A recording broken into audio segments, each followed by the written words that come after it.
Bonjour et bienvenue dans Zone Autorisée. Aujourd'hui, nous allons à l'école de la Deuxième Chance, un centre de formation qui ne forme pas bien les jeunes, là où 60% ne décrochent pas un contrat de travail ou une formation. Allons à leur rencontre. Nous avons plein de questions à leur poser.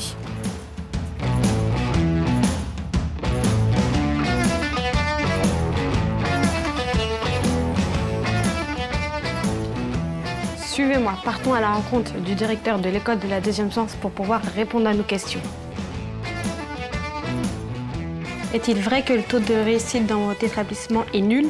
Il paraît que les stagiaires sont indisciplinés ou irrespectueux envers les formateurs. Votre rôle est-il vraiment utile au sein de l'école? Très utile, puisque s'il n'y avait pas d'accueil, ça serait un grand vide en arrivant déjà. Non, nous n'avons pas du tout de stagiaires indisciplinés. Nos stagiaires sont impliqués dans leurs projets professionnels.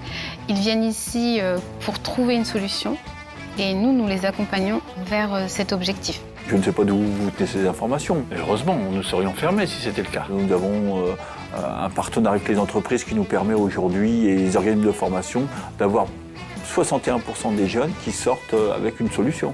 Les jeunes, à la rentrée à l'école, travaillent sur leur parcours professionnel et puis ils ressortent quand même avec une solution positive, soit de l'emploi, soit en formation, soit ils reprennent leur cursus scolaire. Le label qui nous permet d'être une école deuxième chance nous demande de les suivre au moins jusqu'à 1 an après leur sortie. Mais dans la réalité des faits, on a des jeunes qui sont sortis depuis 4-5 ans et qui continuent à fréquenter l'école.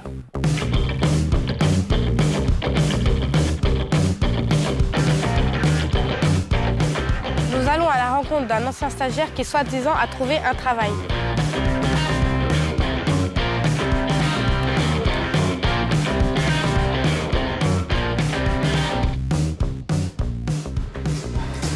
Bonjour, merci de nous accorder quelques instants au sein de votre entreprise pour pouvoir répondre à nos questions. Au départ, c'était quoi votre projet? Quand je suis rentré à l'école, mon projet c'était de faire animateur sportif.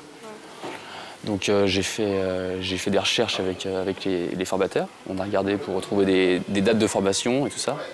Donc c'était un peu tard. Donc j'ai été faire un premier stage dans quelque chose que je ne connaissais pas du tout. Donc ici, là, donc, tout ce qui est manuel, en plasturgie, en métallurgie. Et ça m'a plu, donc je suis resté ici. Est-ce que ça vous a vraiment servi, l'école de la Deuxième Chance? Bah oui, j'ai retrouvé confiance en moi, j'ai découvert des choses que je ne connaissais pas. J'apprends un métier, donc ça m'a fait avancer.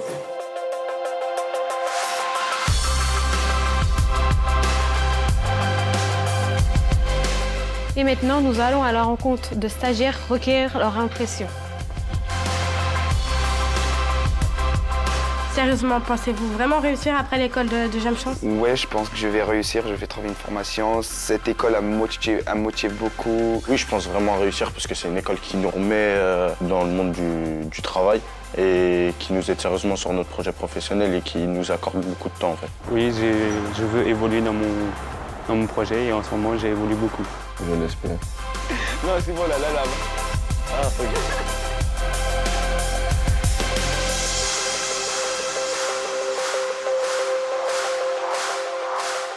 Merci à tous de nous avoir suivis. Je vous donne rendez-vous la semaine prochaine pour un nouveau reportage saisissant.